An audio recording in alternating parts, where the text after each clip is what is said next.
Superman got nothing on me. I'm only one call away. One call away. Jill said to me, she's like, you should talk to them, Ashley, make you feel better.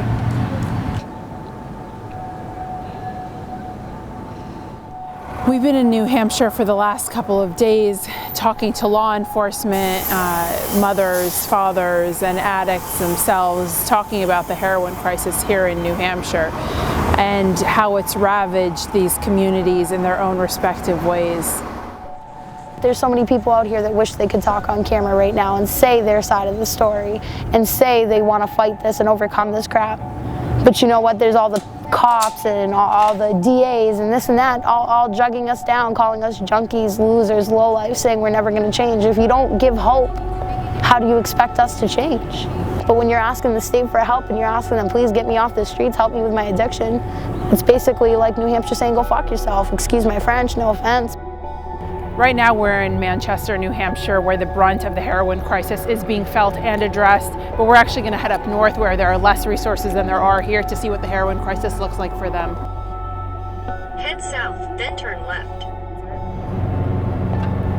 So the interesting thing in New Hampshire is that people in Manchester, which is the main city, are complaining about resources and fighting the heroin epidemic, but actually where we're headed right now is North New Hampshire, where there is only one treatment facility, the Friendship House, which is where we're going, where they are treating over 45% of that northern population with that one treatment center.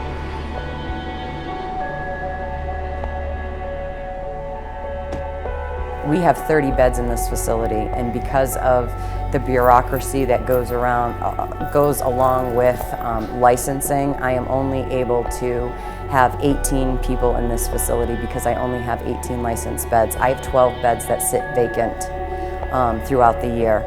I have been desperately advocating to be able to license those beds, and I am advocating to be able to build a new facility for the North Country that will have availability for those detox services. That's a broken system to me. Knowing that I have these beds available and knowing there are people that are on the street, that are homeless, that are actively using, that could overdose any day, and I still have these beds that I can't use. That's the biggest thing for me.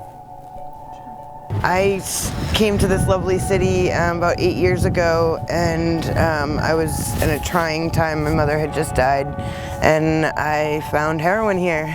This is one of the most worst towns there is for a heroin epidemic.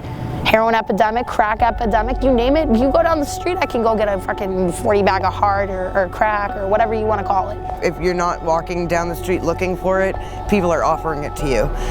And I thought I was going to have to leave this city to get clean, but it actually made me stronger getting clean in this city because I can say no.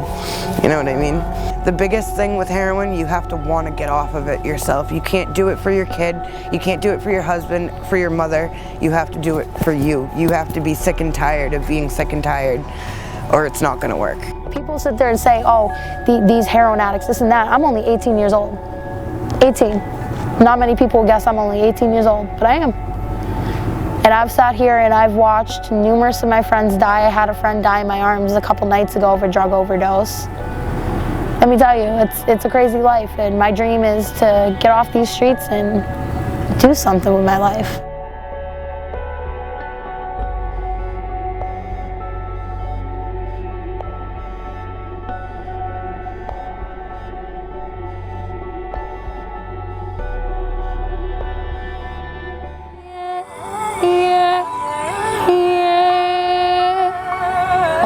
I can't even.